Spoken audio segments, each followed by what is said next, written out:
Okay, hello everybody. Good to see you again. Again, my name is Mike Guardalo. I am the Recruit and Promotion Specialist at Mesa Fire Medical, and I have with me here Nicole Fazio with our Human Resource Division, and we're excited to see everybody. It seems like it's came up really quick. It did really come up quick, and we're really excited. Applications open tonight at midnight, so Tonight. we're ready. For those that we've just actually expired our old list, so we extended job offers just this week. So if you're a part of that process, that list is now expired, and this is a new recruitment. So Yep, January 2024 Academy and beyond, which we'll talk about tonight. right on. So just kind of giving you some details. This is going to be a recruitment for a one-year list. We anticipate having 2 academies. We have approval for at least 25 per academy. So a good time to be testing with Mesa Fire Medical. I'm excited for you all. Yeah, very exciting. And tonight, just a couple logistical things we'll talk about. This is being recorded, this event, for the benefit of those who can't be with us here live tonight. So, and those who want to watch it again, a lot of great information we're covering. The link will be posted shortly, hopefully later this evening for that. And then a couple things, if you're watching from your phone or a tablet or anything like that, you can watch it on various devices. We do also have live chat tonight, Mike. Yes. So that's great. Questions, right? We want people to keep them coming. Yeah, so basically this is your opportunity to get informed about the process, right? So one thing that we focus on and take pride in is we want to run a transparent process. We want our candidates to be prepared to do their best. We don't want the process to get in their way. So if you have any questions, take advantage of that chat option. If you don't see it on your screen right now, all you got to do is tap it. Then it'll give you the option to go ahead and ask questions. So we encourage you to do that. We have our team here from fire personnel that's kind of answering questions in the background. We might even get the opportunity to answer some questions live. So again, we encourage your participation. Yep. And tonight we're really going to focus, as Mike said, on the application process. So first he's going to talk about the department and the job and cover some of that. And then I'll kind of take the back end and go over that application process. So you're set up for success tonight after midnight. And then we're actually going to have another event, right, in a couple of weeks, June 28th. And we hope everyone can attend that as well, when we're going to cover in more detail the testing process for the written exam, the interview process, and beyond. Right. So you won't hear us talk too much about that. Of course, we're going to give you a broad overview.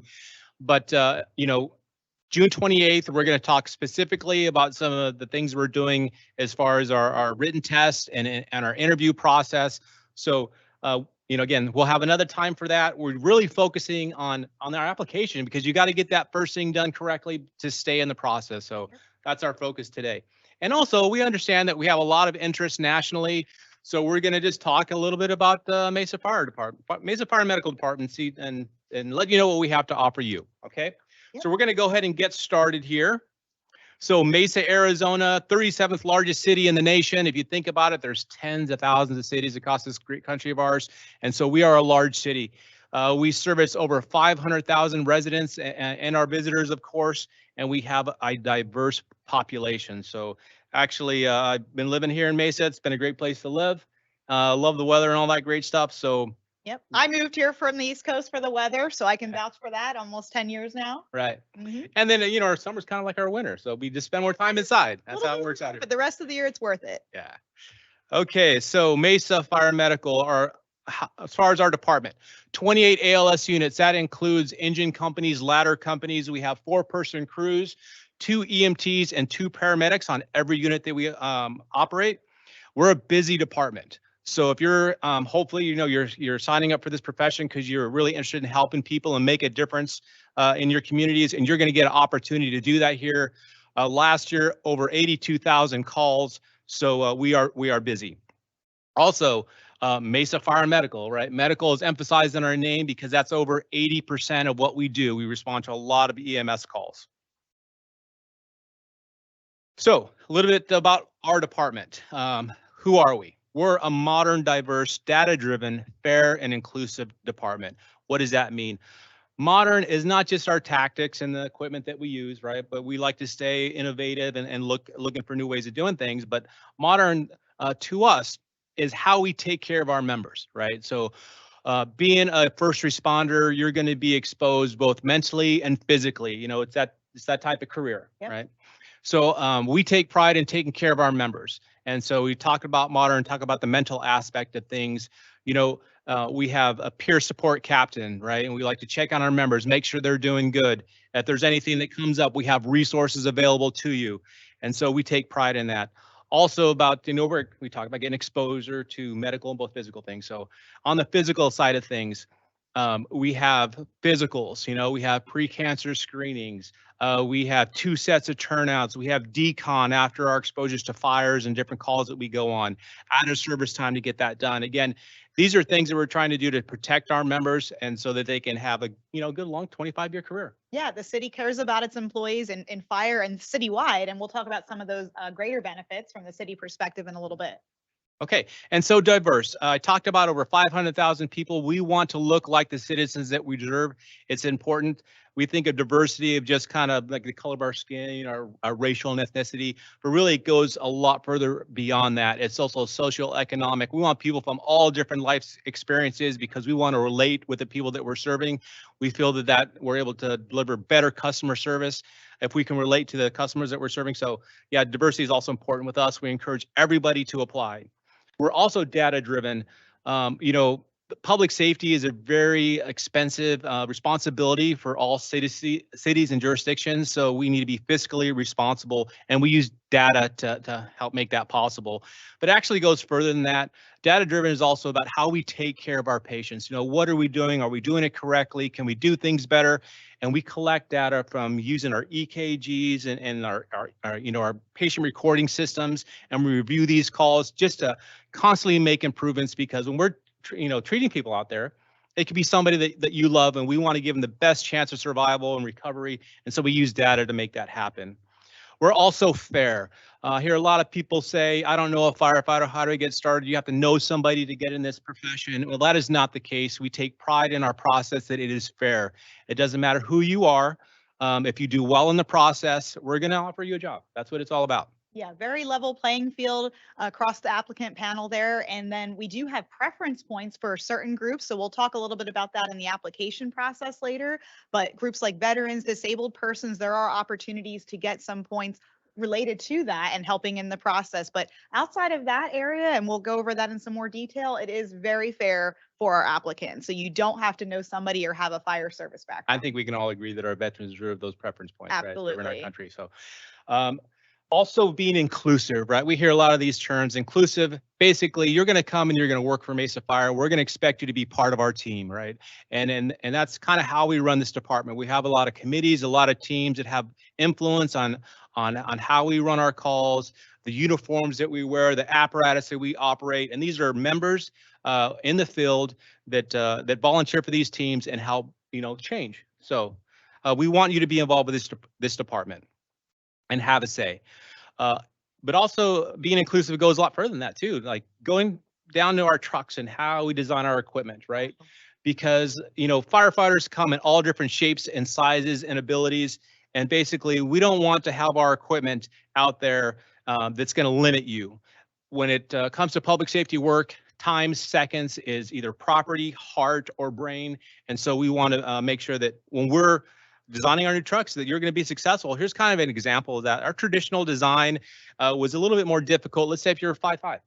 If you're 5'5", doesn't mean that you're shorter like me. Right. Doesn't mean you can't be a firefighter, right? Yeah. Maybe it's all on how we're designing our equipment. So we actually looked at ways on how to train that. We talked about being an innovative department as well. And so the new equipment that we're putting it out, it's more accessible to everybody because it's really not just about the firefighter and the mission, but it's also the people that we're serving, right? So if we can do that better and faster, we're always looking for ways to improve. Mesa Fire Medical is also an all hazards department. And what that means is if there's a 911 call that comes into our system, we're going to be able to handle that emergency. And there's also opportunities. I mentioned a 25-year career. That's a long time to be at one place. Yeah, you want to keep busy and diverse so you're not bored, 10, 20 years into it, right? So there's opportunities for you within our organization. Mentioning just a few here, the first few here, bike team, tactical medic, wildland, metropolitan medical response. Those are things that you can get involved with. And it's basically, we're going to pay you overtime to be part of these teams, okay? Wow. And again, other opportunities. So wildland kind of stands out to me. That's how I got my start. And I was a Prescott hotshot, I you didn't know? know that, Yeah. Mike. So I was Very doing cool. wildland before coming here. And so now that's actually something I can still do. It gets me away from the city, and I'm no longer doing like the normal like structure type calls. I get into the wildland community and do wildland fires and help people in a different way. That's great. So it's a nice little break for things. Yeah. Also, the next three, technical rescue, hazardous materials, and ARF, which is aircraft rescue firefighting. These are also other things that you can learn. We're going to send you to school. You go to a 200-hour class. We're going to actually pay you extra to do that. Okay. And then just a way of increasing your income and then learning new things throughout your career. Very exciting. Okay. So our equipment, if you guys didn't know out there, our fire department's fire trucks are supposed to be white. Did you know that? I was a little surprised about that when I moved out here, gotta say.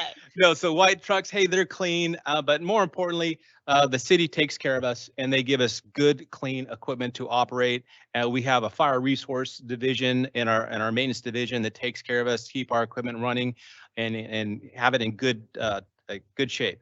But we operate ladders, squads. Squads are kind of our all hazard units. They're talking about the hazardous materials and technical rescue. They work off those units. Medical response units. So that's something that we've been doing for a few years now.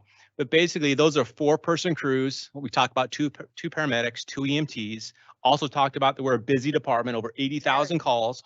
So these units here are their primary response is EMS calls. So they go on these EMS calls and they help the busier stations by taking some of the workload off of them. You know, they're a first up unit. And they only work 12 hours. We'll talk about their schedule later, but it's nice to have some options there. Yeah.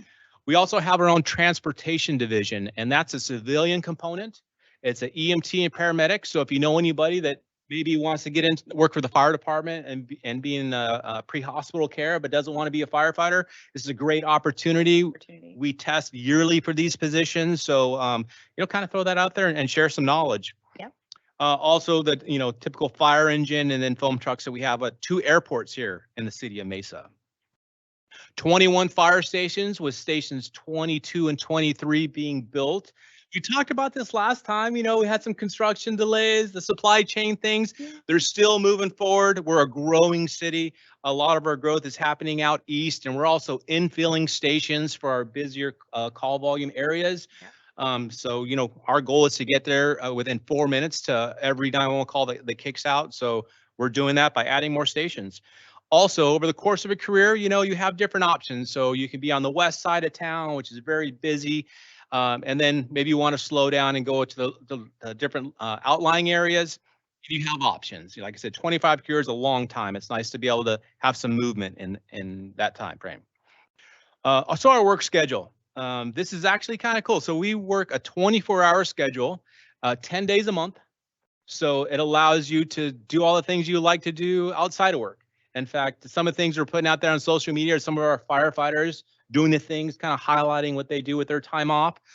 So if you can kind of relate with that, this is definitely the profession for you. So fun, and maybe even having like a side job, side business kind of thing, because that type of schedule lends itself to that. Yeah, so multiple income streams. We have a lot of members that have side businesses, from real estate to construction to eBay stores.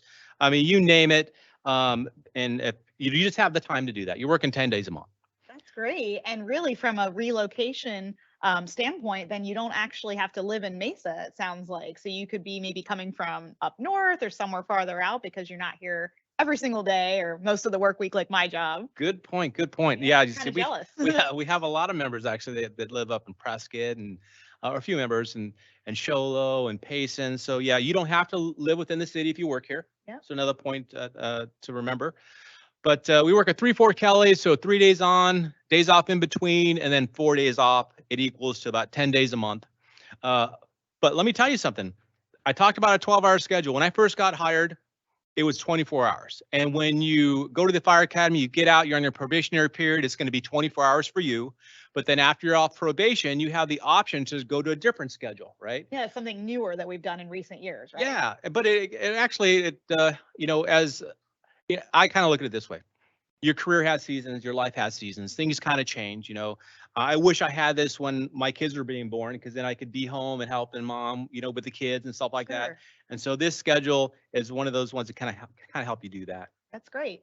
So opportunities for you. And of course, there's always the 40-hour work week, which I'm on right now. So there's all kinds of the three different schedules. What it's like over here. 3 different schedules.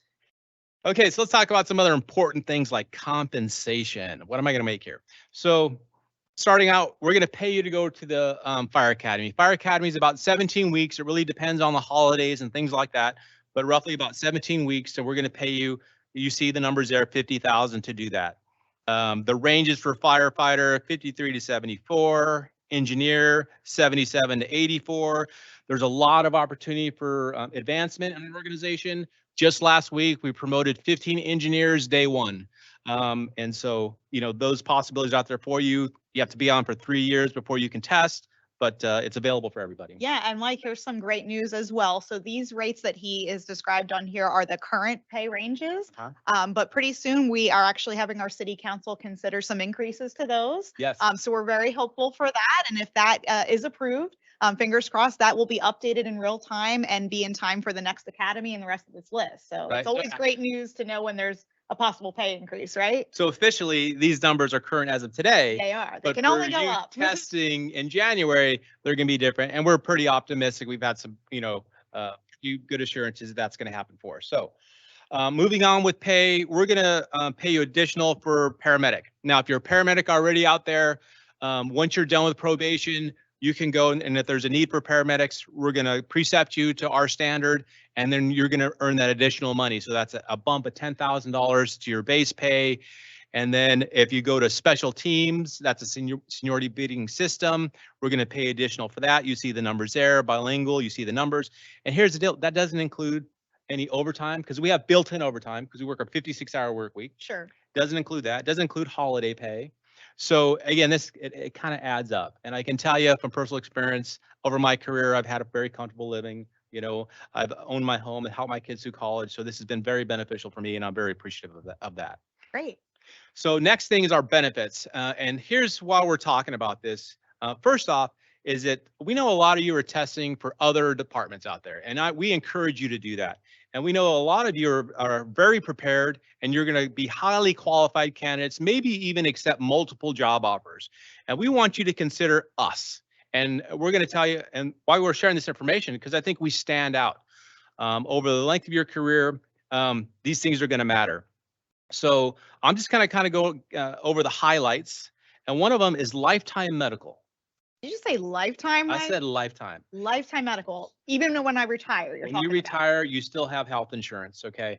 There's a little bit of cost to it. It's very minimal, but it's really something that a lot of our neighboring departments and agencies are envious of, because they don't have that. We're the only city in the state of Arizona that offers this. And really, I would say we're amongst the minority across the nation, because this is really a great benefit, and it's very costly to the city. I'm sure everyone watching is familiar with the rising cost of healthcare, for now and thinking about our future. So that's really something great to think about, not having to pay $1,000 or more a month, if you have family coverage, could be a couple thousand a month, in retirement. I'd like to spend my money on cruising. I don't know about you, but not healthcare. I would too. And we get to do that now because of this thing right here.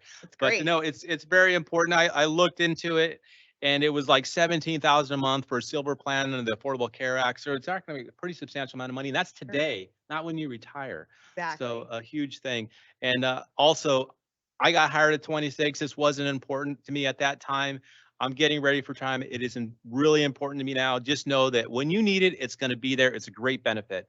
So Mike, what would you tell your 26-year-old self? Would you tell them, think about this, and it's something to think about as you're being hired, maybe not right that second, but it's going to be great for you down the line. It definitely factors in. Like I said, it's one of those things that's going to allow you to retire, or maybe retire and just enjoy your retirement if that's what you decide to do.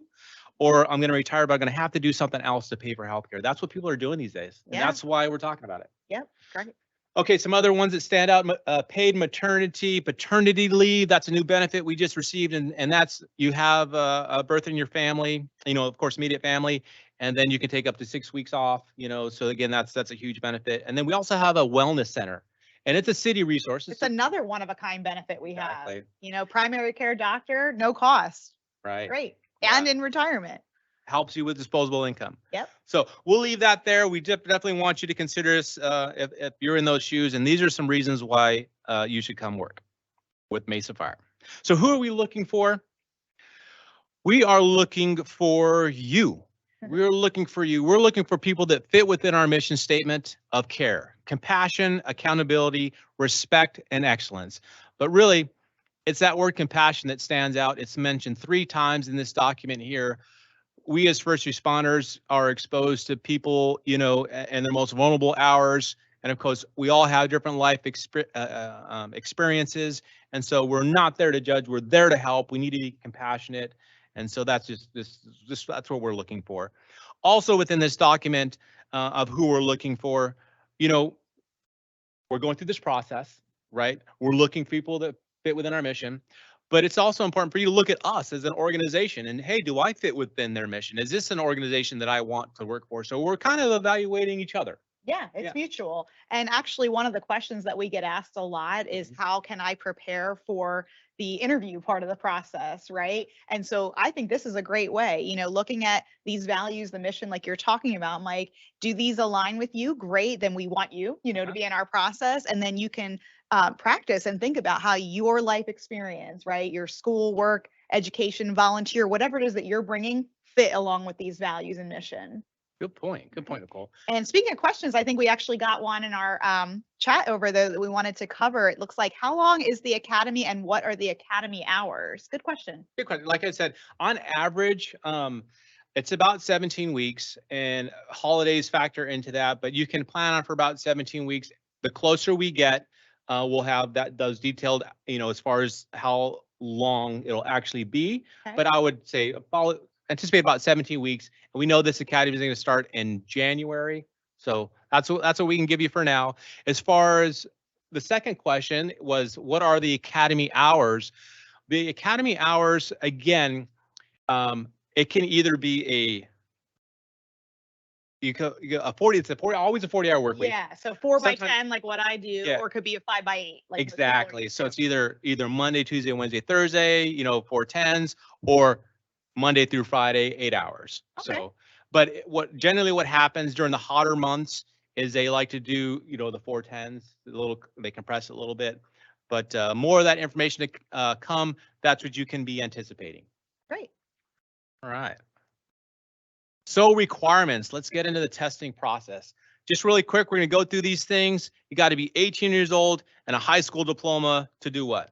To apply as of June 9th at midnight, again, which is tonight, right? So that's all that you need to apply. Okay. So Mike is going to talk a little bit more about the EMT and the CPAT and some of these other things that are for later in the process and where that comes in. But all you need to know for midnight opening tonight for the application period is 18 high school diploma as of June 9th, 2023. We also have on here as well the government issued photo ID that is going to be as part of the testing process, right? We talk about fairness and making sure it's competitive and fair through that process. So one of those is making sure that you are who you say you are. So being prepared to have some form of government photo ID. Doesn't have to be a driver's license though. So you need a driver's license by the time you're hired into the job, since it is a driving position as a firefighter, but you don't need a valid driver's license to apply. So again, just those first 2 things. Yeah. I got a phone call just not too long ago, and it was somebody from New York.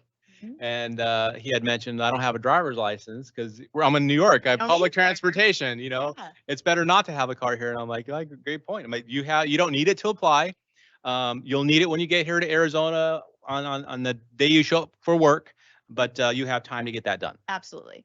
Okay, next things you're going to need through the process is Arizona EMT or National Registry certification, and then a candidate physical abilities test or CPAT. We're going to get into those now. So your Arizona EMT, don't need it to apply and to go through our process. You're going to need it to accept a job offer. So you have time to get that done. Okay, so for our first academy, the deadline that you should know about is November 13th. If you don't have your EMT, but you're like, hey, I'm prepared, I'm ready to go, I expect to make this January academy, I'm going to need to get my EMT. You have options. You have few options, but you do have some options. There are some private trade schools out there that offer accelerator programs, and you can get it done in as little as 2 weeks. Yeah, something to consider. Yeah, but if you can't get it done in 2 weeks, don't worry about it. We're going to talk a little bit about that later. You still have time. This is a 1-year list, okay? Let me go back. As far as your Arizona EMT, If you are nationally certified, you're going to be able to transfer that to Arizona. And then we actually work with you. We've got an EMS division that works with our out-of-state new hires.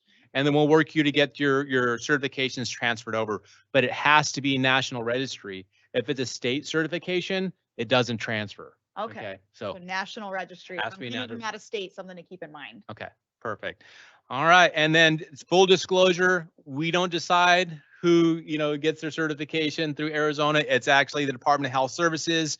So we have their information here. You can take a screenshot if this is one if this applies to you, and you can contact them directly and ask them these questions. All right. Okay, so about the CPAT. CPAT is just a certification that you can get, and it just tells us that you're physically able to do this job. It has to be done with that. What was the phrase that you used? I think it has to be done. I would start preparing for it. Okay. Because I have to tell you, Mike, when I see these pictures on here, it makes me think this is really physical looking. Yeah. And if I haven't started preparing, it makes me a little nervous. But as far as how it has to be done, it's within a year of the Intern Academy. So it's a 1 year look back. Okay. Okay. So think of it like that when we talk about the intern date of September 16th that we have here, and we'll touch on that more on the next steps. That is a 1 year look back from then. Okay. So if you've got one, 6 months ago, like clearly you're in that. But if you haven't started going toward that, I would recommend that you start working on that now, because it's not something, if you haven't been physically preparing for, that you can do, overnight. Okay. And then also something to keep in mind, it is a paper document. So when you pass it, it's like a certification of any kind. If you can imagine, then it's a paper document that you have to prove. You're not going to get it necessarily right away. So when we're saying September 16th, we don't recommend waiting until September 16th. No, not right? at all. Not at all. In fact, you'll be tough to get it done. That I tell people, hey, at least if you, for whatever reason, can get it done as soon as you can, at least allow yourself 2 weeks before that September 16th cutoff, because it does take some time to record your results and give you the certifications that you need to provide to us. So yeah, good rule. Make sure you do that. Also, CPATs have to be issued by a IAFF affiliated agency. What IAFF is, International Association of Firefighters. So we do require that, because let's say you're working for, you have a volunteer fire department in your town, and they do a CPAT, and then they give you a certification for that. But if they're not registered with the IAFF, it's not what we're looking for. So you'd have to go and get another one. That's good to know. All right, let's keep going here. So the testing process, so to get another high level overlook, is applications, which open when? The night at midnight. Midnight, all right. And then virtual, online, written, online recorded interview, intern orientation, and of course the Firefighter Recruit Academy starting in January. Let's talk about those individually though. Yeah. So again, some dates: the application, June 9th through the 26th. I can tell you last year we received 1151, I think it was. Yeah. We got close to closing our applications, but we didn't quite do it. But I'm going to tell you, historically, that was the first year that didn't happen. Traditionally, it has closed within days, if not hours. So I encourage you, although we have an application window, it's going to close at 12:50. If you're interested in this this position, in this job, get it in as soon as you can. Don't wait. We don't know when those days are coming back. I can tell you on my end, I've received a lot of phone calls. We've done a lot of recruitment, both nationally, getting the word out there. So we're optimistic about hopefully closing out our applications or getting very close to that number. Don't be applicant 1251. Good advice. Okay. All right. So another thing to note is that we use a national testing network. We know that there's a lot of candidates out there that have tested in different places in different parts of the country that utilize NTN, it's the National Testing Network. And NTN sometimes offers candidates to apply through their website and do everything through them, but it doesn't work that way here, right? Yes, that is correct. So what I'm going to be demonstrating in a little bit is our application process through the City of Mesa website, which is where you need to apply for this job. So not through NTN. They do have a posting on there, directing candidates about our job and redirecting them back to our website to apply. Okay, so we just want to be nice and clear about that. Please access the application through the mesaaz.gov. Exactly. And also there will be a link on our Mesa Fire Medical Department recruitment page that'll take you to where you need to be, Yep. which is the government jobs, page. So Yep. And from there, you can fill out your application on any device. It's very user friendly from a computer, tablet, smartphone, anything like that. And so we'll talk through that as I do my demonstration shortly. okay. All right. So our written, what do we expect from the written? Like I said, National Testing Network, they have questions about that. But as we talked about earlier, this is just kind of a broad overview of our testing process, our department, and more importantly about the application and getting that done correctly.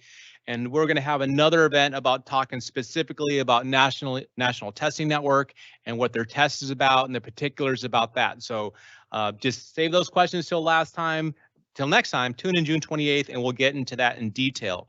But what you do need to know is that it's scheduled for July 16th through the 17th.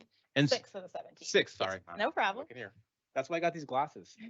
So But that's a big window of time, right, Mike? Yeah. And so this is our second year using NTN for this virtual process. So I'm sure you probably remember when you tested, it was back when the one day in person, right? In person. And so it was, if you couldn't be there in person on that day and taking that paper and pencil test, then you were out until the next year or two, whenever it opened again.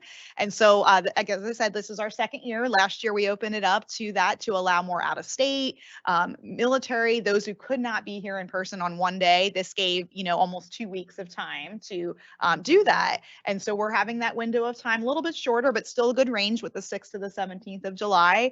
And same as last year, there'll be the opportunities to do it from anywhere in the world. So from your home computer with a webcam, you can go to an NTN testing center, lots of options and opening it up for flexibility. Right. And what we're just trying to do, this really does benefit you, the candidate, to just give you options. We talked about in the past, it was one day. So we just, again, want to support the people that want to come work here. The next thing is a recorded online interview. Now that's new. That is new. Brand new to this year. So we're really excited. This is new, not only for Mesa Fire, but for the city of Mesa. So we're very excited. We're going to be using the platform called Spark Hire, if anyone's heard of that. And so what does this mean, a recorded online interview? The first time I heard about it, I was like, I don't know what this is about. I think most of us are familiar with a Teams or a Zoom meeting that's interactive, especially since the pandemic and we got used to this type of thing. But an online recorded interview is a one-way experience, right? And so it's actually a question to be displayed to you to record your answer to in your own time and then submit it. So it's not live and interactive. So took a little bit of getting used to, but again, with the same concept of the NTN written, it's very flexible. So we're going to be offering that for about the same period of time, about a week, for July 25th to the 31st. Again, we'll talk more about this in our next session on June 28th, but just putting this information out there for save the date planning purposes. While you can do it from anywhere, you still want to make sure you're going to be able to plan to do it from somewhere, right? Right. But doing your interview as opposed to having to come in person to Mesa to do that. Right. So very exciting. And we've had, like I said, we have a lot of people from out of the state, out of the area that are interested. We have our military personnel on deployment out of the country. So again, it's just making it a more inclusive process so that people can pursue their dreams and aspirations of becoming a firefighter. On your end, we understand that you're preparing for this, and it's going to take that preparation to be successful. So think of it this way: there wasn't a whole lot of interaction. If you've ever been exposed to an oral board, you come in, of course you get to greet the board, but it's really one direction anyway, and that's going to kind of be a similar experience. Okay, so go with that. Understand that when we, on our end, the oral board's going to be here. It's just, you're not going to be here. Your recording is going to be here, but the same thing's going to happen in the background. So during your preparation, it'll still be a 3-person panel. We'll still be grading you like we've done in the past. And so if you're working with people out there, just let them know it's a recorded online interview, but we're actually evaluating you the same way. So you can prepare. Very good point, Mike. So no need to stress about it differently. You can prepare the same way, and that's great. So. Yeah. And then we're also having that and June 28th to get in the details of this, because we want you to be prepared. We want you to be successful. Exactly. And actually, before we move on to the intern orientation, we did get a question that came in. That's a great one. What is the cost of testing with NTN? So just like in last year, Mesa Fire Medical Department will be covering that cost. Okay. So we'll talk about the details. There was there's the options if those who participated last year remember for taking the test as a new candidate, or if you've tested with NTN previously in a recent period of time, transferring your score over. We covered the cost of that either way. Okay. So there won't be anything out of pocket. If you're invited to test with Mesa Fire through NTN, then you don't have to worry about it. All right. No cost to interviews. All right. I mean, well, the test there. Yeah. And no cost to interview either. I should Yeah, add that that. too. So I mean, you you hire know. a different platform, but that is also cost-free. Okay. Next in our testing process is the intern orientation, and I get a lot of questions about this, but basically your interview is you telling us who you are, right? The intern orientation is you showing us who you are. The real you. The real you. And so we're going to put you in team settings, right? You're going to kind of have like an academy experience of what a day might look like, but it has nothing to do with actual firefighting skills or EMS delivery, right? Because that's not a requirement at the time of application. We just are evaluating how you work with others, right? How do you take instructions? Are you afraid to ask questions? You know, you're afraid to get involved. You're staying in the background.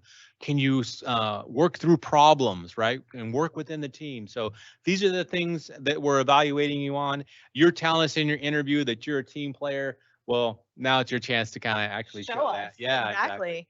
This is the last step in our testing process, but here's something that you need to know. This year, it is mandatory to attend. For both days. Both days. So in the past, it's been optional. Very recommended recommended for the reasons you gave, but optional. Right. And so we would have it like maybe you could attend a Saturday, but you couldn't attend both days.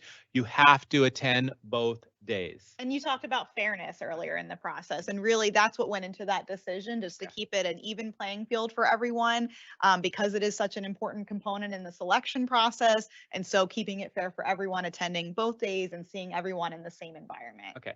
And we've taken into consideration, you know, the demands we're putting on you. So it's going to be one weekend, so it won't be spread out. Some of you have done it in the past, multiple weekends. It's going to be one weekend. So Saturday, Sunday, one weekend, and you're done with that part of the process. So September 16th through October 1st, it's going to be 3 weekends. And then, you know, of course, we'll work with you. If you can only be here on a certain weekend, you know, we can't guarantee, but we definitely want to try to accommodate if you can. So if you're coming out of state and you make it to that part in the process, you know, talk to us early. We always encourage to see if we can accommodate you with that. Yep. So good dates to keep in mind as a save the date, since this is the only in-person component required for this year. Okay. So we're just kind of summarizing things. And also this is a great time. You can always go back and watch the full recording or just take a screenshot of this information because this is important. Here are the deadlines for job requirements. Of course, you got to be 18 and have your high school diploma by tomorrow. Yep. Okay, so you got that box checked. You're going to need your CPAT by September 16th, and it also has comments in there, September 16, 2022, like you mentioned. The 1 year look back, yep. And then to 2023 this year. So that's important. And then also November 13th is when the EMT and paramedic, you have to have that certification to accept a job offer. Okay, and that's for the January Academy. For the January. So as we said in the beginning, this is going to be establishing a 1 year list with at least one more academy after the January one. So sometime next summer. Exact dates aren't out there right now, but as soon as they are, we'll update that on the recruitment page. And so that's important to keep in mind because, you know, life happens. If you can't quite get the EMT or the CPAT or, you know, one or the other by that deadline, don't be discouraged. You still want to apply during this window as soon as possible. Get your name on the list by participating in the written exam, which establishes that. And then you still have opportunity for the next year. Yeah. So if you miss the deadlines and don't put yourself in and compete in the test, then you're out of luck for the next year. Right. And this is really good. Like I said, I've gotten a few phone calls, actually many phone calls on this, people that just are getting out of college or even high school, right? 18 years old, or people that are just looking, hey, I want to do something different. You know, I've always thought about being a firefighter, but I'm just decided to make this move last week. And they just recently called me. I'm like, well, there's opportunity. It's very tough for you to do. It can be done. But even then, hey, we have another academy coming up. That's something you can work on. You know, you can get into the fall semester for EMT school and any of your community colleges. Of course, we've talked about the trade schools already, but you could do that and still be eligible for our second academy. So Great. Some things to keep in mind. Very encouraging. Take that screenshot, like I mentioned, and then here we go. So another thing, take a screenshot of this as well. This is going to be, you have it on your mobile device. You can always check in on this, but this is just a testing timelines. Again, setting time in your calendar so that you don't miss these important dates is all this is about. It's also on our social media. I might recognize it a little bit. Yep, that's So- the roadmap to the academy, basically. Yep. All righty. So again, we're talking over 1,000 applications, right? Very competitive. At least 50 jobs. I mean, it's very competitive, right? But I like to tell people, hey, we're all good at something. And what did it take to get there, right? If it was a sport, it was practice, right? It was dedication, commitment. You also had coaches, you had mentoring. And that's what it's going to take here. Yeah. You're going to have to apply. You have to give the time, the effort. You're going to have to reach out to people for some mentorship. It's not just about sports. Let's say I try to learn the guitar, you know, and I'm struggling along, but it's like, and everybody that tells me I'm with the guitar, it's like, hey, just practice, keep doing it. That's the best thing you can do is keep practicing. Well, next we're going to talk about these groups right here. So these groups right here are the ones that can help you. So if you're somebody out there, hey, I don't know, a firefighter, like talk about being fair, you don't have to know one. It does help because they're familiar with the process, but let's say you don't know anybody. Well, these groups out here are there to help you. These are firefighters that work across the valley. They're not specific to Mesa. They're fire departments from Gilbert, Chandler, Phoenix, right? And they're volunteering their time to mentor people just like we received. I received help for getting here.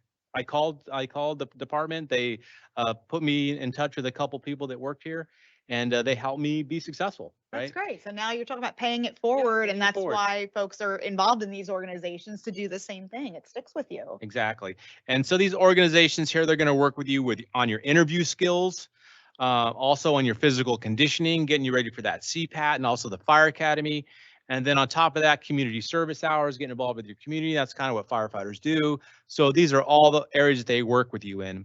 Now, you notice East Valley United Black Firefighters, the Emerald Society, Valley Women's Firefighters, Fire Vets, right? And it's like, well, I'm not any of those. Yeah, they sound right? pretty specific. So Yeah. does that mean if I don't fit in that specific category that I wouldn't be able to go there, or how does that work? No, these are very inclusive organizations where they're open to everybody. There are men that are part of Valley Women's, right? And there are non-veterans that actually go work with the fire vets. So they work with everybody. Of course, they do have a focus, and they want to recruit more women in the fire service and more ethnicity in the fire service. And so, you know, those are some of the things, people that they work with, but they work with everybody. Okay, that's great. Sounds like great resources. Yeah. So I encourage you to look up. Another screenshot is worthy on this page as well. There's the websites. You get in touch with them, and they're going to have resources. In fact, I was just at a East Valley United Black Firefighters meeting earlier this week, and they did a class on interviews. And I had some comments on there, and they're like, "Hey, that was the best interview prep that I have received." You know, and this was actually somebody who's already on the job that he's seen in over 20 years, right? Oh, So wonderful. great resources. They record their meetings, so you can actually go back and look at that meeting and get some of that information. So these are helpful resources. We're mentioning it because we hire a lot of people from these organizations. So you know, stack the cards in your favor. Look them up. Great. Okay. Right. So, as Mike mentioned in the beginning, I'm Nicole from the city HR office. So really my part in the process and working with Mike is handling the recruitment application side, making sure folks are successful and doing that up front, and then going through the testing process, right? And so tonight I'm going to be doing a demo in a few minutes and actually walk you through that application process. So if you're not familiar with our government jobs website, haven't done that before, just to make you feel comfortable. So when it goes live at midnight, you'll be able to do that.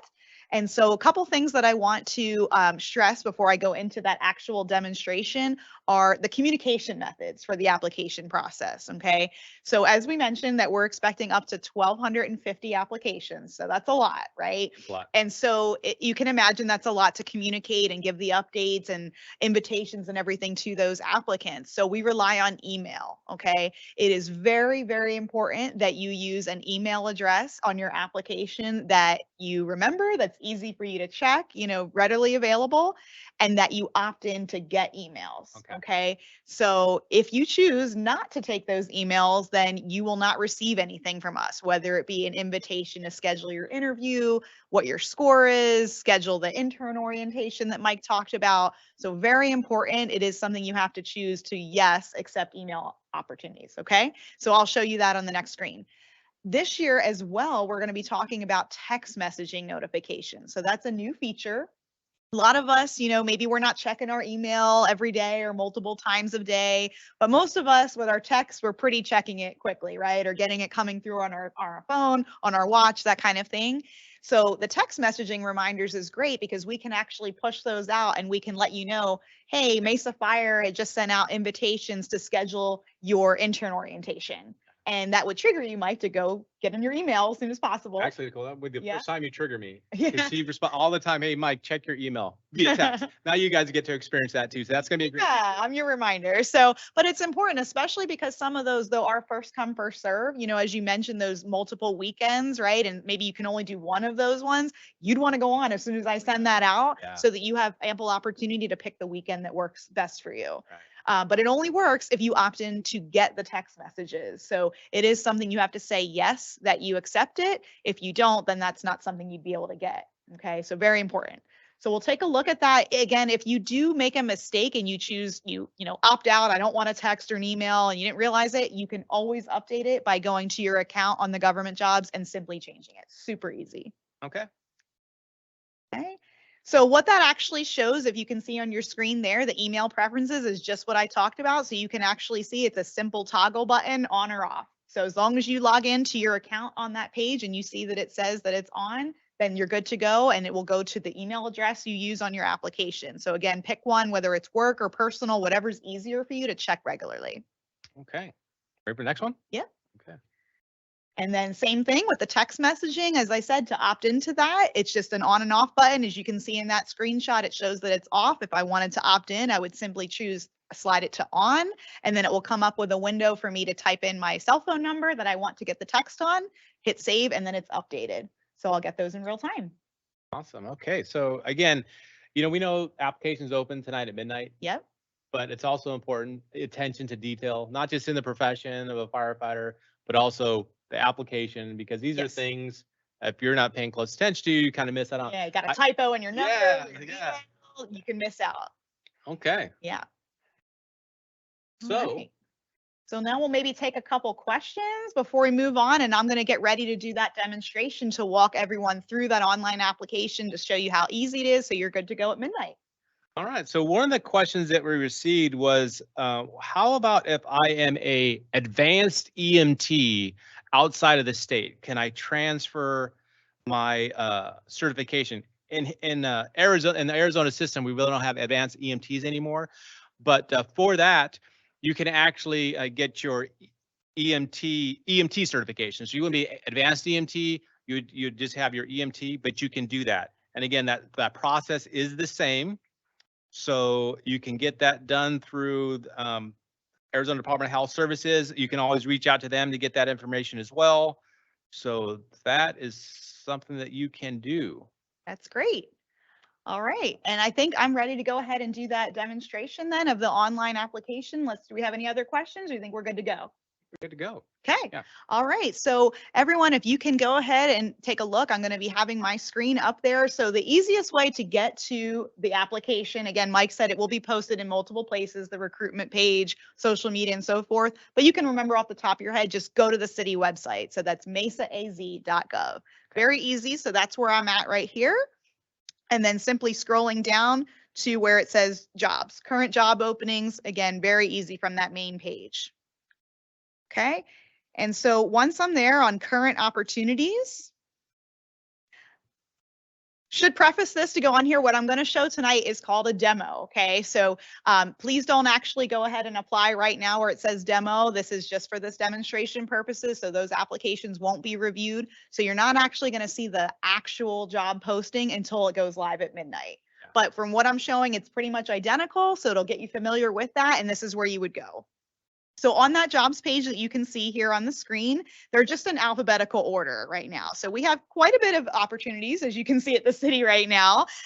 Excuse me. So you can actually scroll through them and go to F, right, for firefighter, or you can do a keyword search here. So I'm going to go to fire. And here we go. So firefighter recruit demo only is what I'm going to show. After midnight, it'll be the live one for you to apply. So you would simply click on that, and then it'll bring up the job posting. Okay, so before we talk about logging in and actually doing your application, the first thing I really want to stress here, Mike, is the importance of reading over the job posting. Yeah. So you and I have covered a lot tonight, a lot of good high points, some good suggestions for the process and what to expect, but we can't cover everything right in an hour or so. So there's a lot of details that we want individuals to know to be successful in not only the application process, but knowing about the testing process, all the dates, all that important stuff. So it's very important to actually scroll through and read through all of this. So as you can see, I'm scrolling through. This is a lot of information, right? We tend at the City of Mesa to give more rather than less, right? Because we want everyone to have all the answers they need, right? So please do take the time to read through that. Make sure you understand everything before you're ready to apply. Once you've done that, then you would simply click the green apply button at the top. So very easy. If you have a governmentjobs.com account, if you've applied for firefighter recruit last year or other positions at the city, other local governments use this website as well, you'll want to sign into your existing account. One, it's just easier not to have duplicate ones and get confused. But two, as you'll see in a moment with my existing account, it actually saves your existing information. So it'll save you time if you've already applied before and it's got your address, your contact info, all that good stuff. But no worries, if you have not applied before, very easy. You would simply go to create an account and follow the prompts. Very easy to set up, just like any other website with your information, save it, and you'll be in the same place. Okay. So I'm going to, for demonstration purposes, just go ahead and log in there. Okay. And so that will take me in. So as I described, this is already existing, so it's pre-filled. So Mike, as you know, I am a Disney fan, right? No surprise. Okay. So for tonight's demonstration, I use my Mickey Mouse character as the fake applicant for the demonstration. So as an existing applicant in here, you can see Mickey Mouse. I've got my address in Magic Kingdom there and my phone number and everything's already set up for me. So I don't have to do it again. So very, very easy. But let's say, you know, I moved, right, in the last year, or I changed my phone number. You're like, okay, what should I do? It's super easy. I just hit edit and I can simply go and modify those fields. So very, very easy to do that. And it's important to make sure you are doing that because like we talked about communication, if I don't review my info and maybe my email changed or I moved since last year, it's going to go to what is already in there. Okay.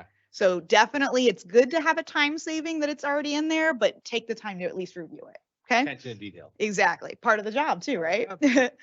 Okay. So on the left-hand side on the menu there, it's very user-friendly. You can see the various categories from your contact info, work, education, and so forth.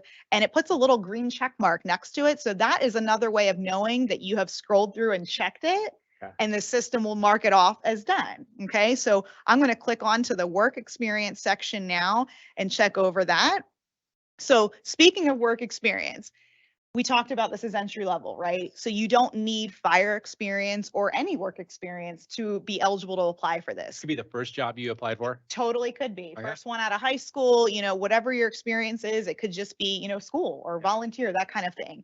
And so it's not required on there. But if you have work experience, you know, that's great. And we want to know about that. So yes, we want you to put that there. So if you do have work experience, this is where you would add it.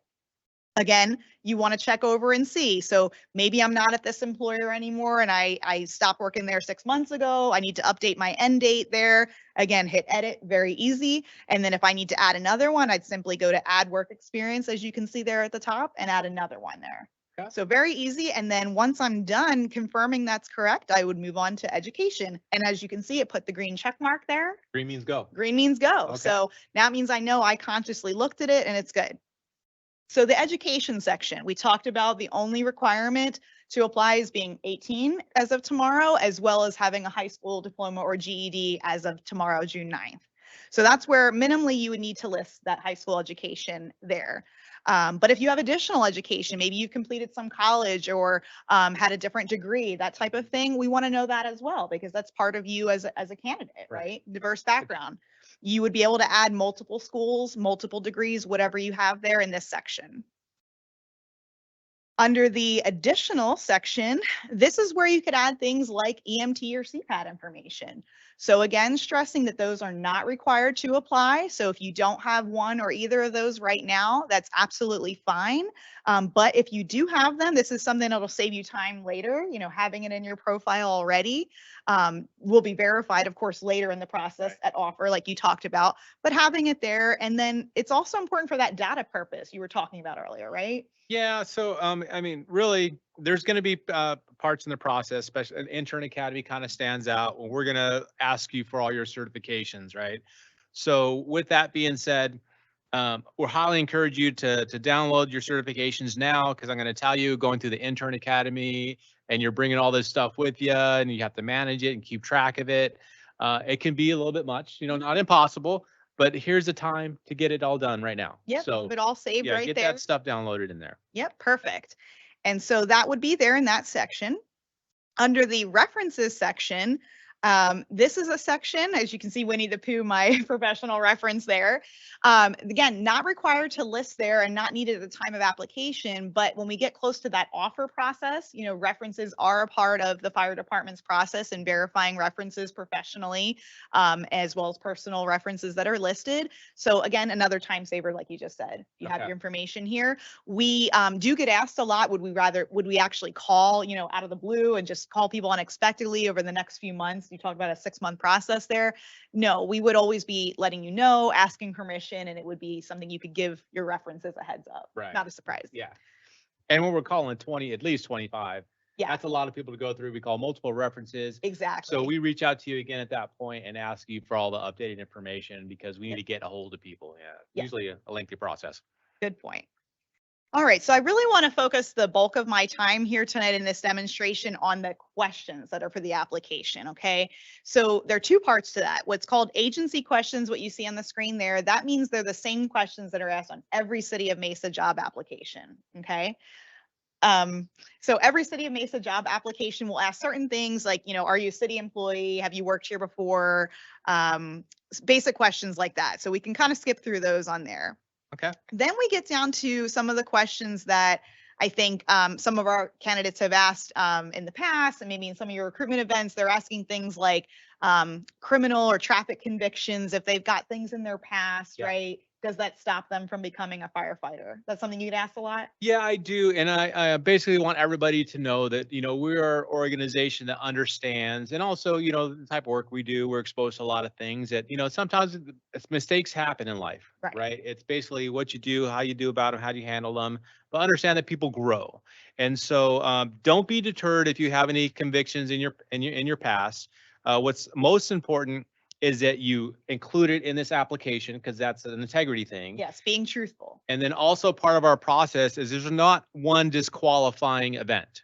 So anything that comes up conviction-wise, it goes before the fire chief, and then she gets to determine, if that candidate moves forward or not, and they're reviewed on a case-by-case basis. Yeah, things like relatedness to the job, how long ago was it? There's a lot of factors, and that's citywide. So the City of Mesa does not have an automatic disqualifier, as you said, Mike, for any criminal conviction bars you. There are factors that are considered, and there's a determination. So the important takeaway is to just make sure you list it.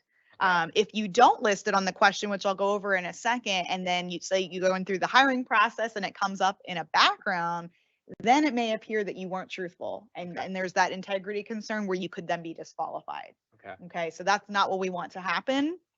As far as those questions, and you might be asking, well, how do I know what to put? How much information do I have to put on there? So pretty much if you just use the question as a guide, what it's asking here is really just asking, what was it? When was it? Where was it? So pretty basic, and what was the outcome from it? So I just use a very simple example on here that asked you to explain it. And I just put it was shoplifting in 2010 in Anaheim, California, paid a fine and it was expunged. So I just answered all of that in a sentence. Okay. So it doesn't have to be, pages of information, just enough that we know what happened so that it can be reviewed and determine if you can move on. Okay, perfect. So I guess what we're taking away from this is, We know that you can't be a firefighter if you don't apply. Very true. And we know that you will be disqualified if you don't include the correct information. Very true. So basically, hey, if you have any concerns, apply, disclose everything as far as your criminal history or any convictions, and just be transparent with things. Yeah, and it's not, it doesn't carry over. It's like, well, this might be off my record. I'm working on it right now. It's going to be off next year, right? It's not something that goes with you, right? So it's just that testing process is done and you start all over. So Exactly. don't be worried about that. Exactly. So same thing with the traffic convictions, if you've had a speeding ticket here or there, something like that, we're just asking you to list that because it is a driving position. So the driving record is checked, but it's not to say it has to be 100% spotless. Otherwise you're out. That's not the case. So just be truthful to the best of your recollection for that question as well. And another thing too that I've heard in the past is because they don't want it to come up, and over 5 years can be a long length of time, and it could be something that a parking ticket you forgot about and you're worried about it. But I have heard of people that pull their driving record, and so they know that they got everything. If you're confident and you know that you're good or you remember everything, it's not something you have to do, but again, something that the candidates have done in the past to make sure they got everything. Yeah, good suggestion. Yeah.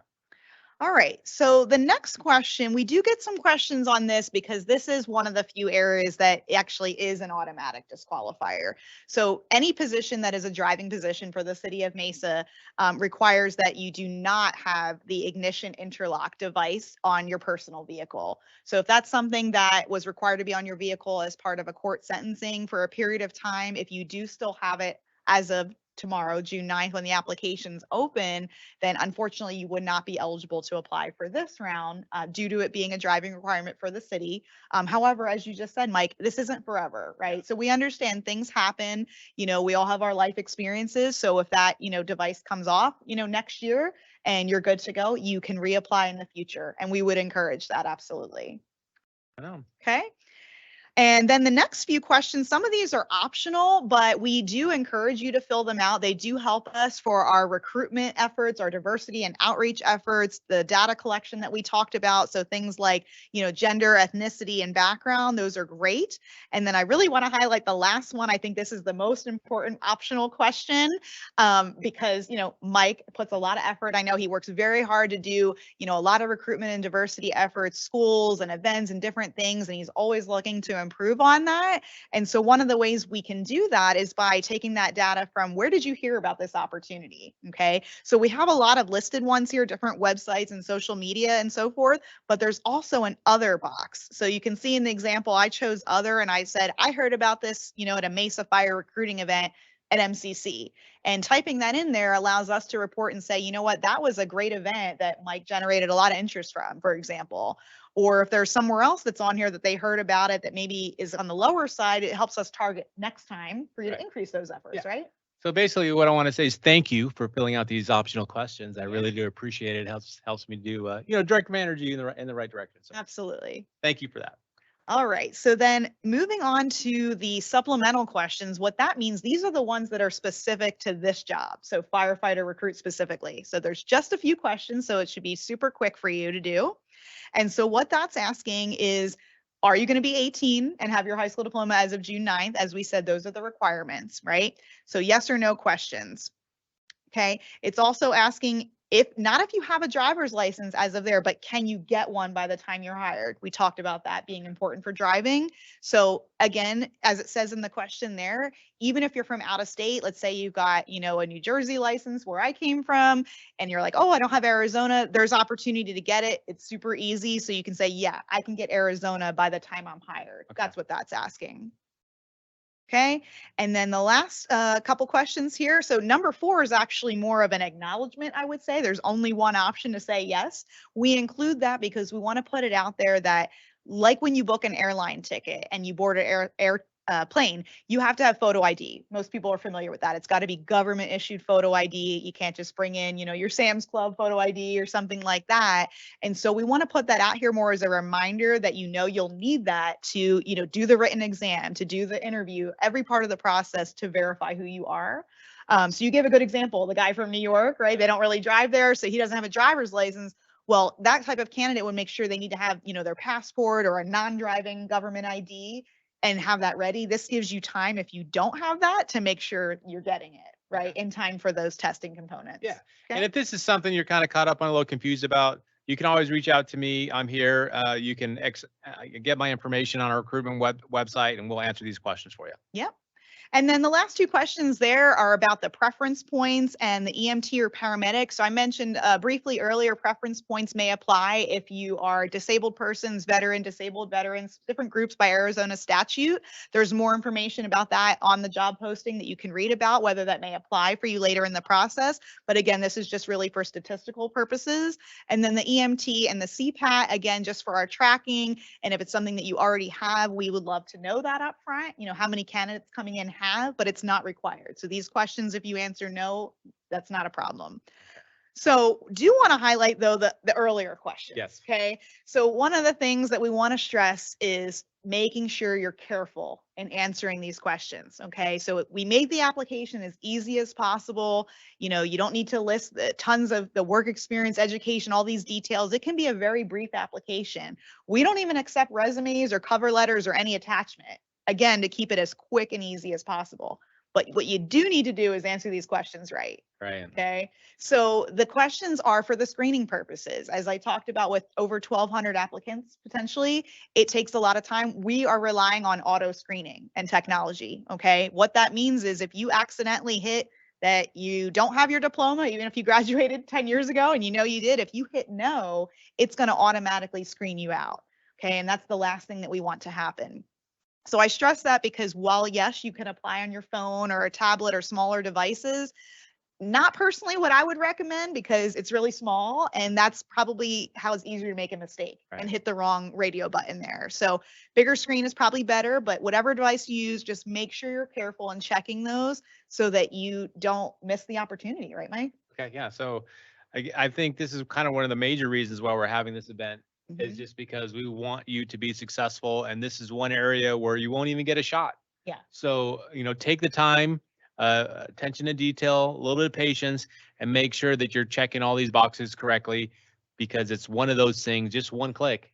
And you're no longer in the process. Okay. Exactly. So there's a few ways to do that. So you can actually check it, as I showed in the beginning, as you're going through each section before you got that green check mark. That's the first way to check it, right? But there's also an opportunity after we proceed. So after I've answered these questions, I hit proceed to review. And so it actually will bring it up, the entire application here. See how long I'm scrolling through? That's every single thing that I filled out. So you want to carefully go through that, make sure you hit everything, you update it, if your address changed, your phone number, all of that information, and then definitely checking at the bottom your answers to those questions. Okay. Okay. So this is your opportunity. And if that's when you're in there and you say, oh, I hit no to this by accident, I missed it, you simply go over here to edit, and it will take you right to that section and allow you to fix it. Okay. Great opportunity to take the time to do that. Once you've done that careful review, you'll hit proceed to certify and submit. It will come up on the screen. This is the city's standard disclaimer, just basically saying that you were truthful, honest, and complete on your application. Everything we've already covered. So very straightforward. Okay. And our values. Want to highlight here, if you are applying for the first time and this is new, on this same screen will be where that text messaging option comes up that I talked about, where you can opt in. That's where I would encourage you to do yes. On my screen, it's not on there because I've already done this demonstration and done the application, and that's why it's not showing, but that will be there just like I showed earlier. Very easy, okay? And so we hit down there and we'll go to accept and submit. So a question we get a lot is, how do I know it went through? I want to be sure. I don't want to miss that, be 1,251, like you said, right? So as you can see on the screen there, it says application successfully submitted as of this date and time. That's your first way to check. It says it on the screen. You're also going to get an auto email in about a minute, maybe or two after you send it, that'll say your application's been received. Okay. And then once you're out of here, while you're out of the application, but you're still in your account, you can see my Mickey Mouse name in the top right corner. If I click on that and then click on applications, that will list all of the applications. So you can see I've done my multiple demonstrations there. It will show their application received and the date and time. Okay. So 3 different ways to be 100% sure, 110% sure that your app went through. So I got a question for you. Okay. 3 days go by. I'm getting rid of it. It's something just keeping me up. And I'm like, did I check that 18-year-old box? How do I verify that? Or maybe I got to make a change to my application. How does that process work? Great question, Mike. So good that you're realizing it only a couple days in because it's Mhm. likely still open, because the key is two things here. One is you cannot change an application that's submitted. Okay. There's no way to edit that at all. However, you can reapply and make a new application as long as it's still open. Okay, so the key is there. Once we get to that 1250, if it's closed, unfortunately, you're out of luck. So that's why I would stress making sure to check all your answers before you submit it. Okay. But if it's afterwards and you do realize it and you're like, oh, I made that mistake, it's still open, all you need to do is log back in to apply. It saves all of your information, like I said. So you just have to change the part that's, not correct that you need to fix. Should only take a couple minutes, and then you resubmit it. If you do submit more than one application, we will only review and consider your most recent app. Okay. Okay, so very easy to do, and that's how you would take care of that. But All right. definitely check it beforehand to be sure. And then in that top right-hand corner where it has your name and you click down to account, that is simply where you would go to manage those text message options and the email, as I mentioned. So if you accidentally opted out to email or text, you would go here under your account and be able to change it to yes, and then you're good to go. Okay. All right. So that's pretty much it on the application. Hopefully that was easy for those of you who haven't been through that process before, going through that. But yeah, it's definitely something that we want everyone to do as soon as possible. So Okay. you can do it actually in 5 hours, right? Right, exactly. All right. So I guess what's next here is just reminding everybody that, of course, this is a live event, but it is recorded. So, we've covered a lot of information. Yes. Maybe you want to go back and review just the application part of it Mhm. before you get started. You can do that. We're going to have a link on our recruitment page. And then also there's going to be a link on the application. Yep. So again, we want you to be successful. So those are some resources for you. If you know some people that couldn't make it today, just share that information with them, and we'll be putting stuff out on social media too. So yeah, so a lot of opportunity. We hope it was helpful. Again, on June 28th at 6 p.m., same time, we'll do the same type of thing, a live event, which will be recorded if you can't make it at that exact date and time. We definitely encourage you to attend that as well, because we will cover in much more detail the written exam part of the process through the virtual NTN, the brand new Spark Hire video recorded interviews in more detail. If you're not familiar with that, it's brand new to us and we're excited to keep learning. And then more about the intern orientation being mandatory this year. So another great information session. Great. All right. Well, we thank everybody for logging in with us, and we wish you the best of luck and success in this process, hopefully. So I think that's all we got for tonight. Yeah. All Thank right. you. Apply tonight. Good night.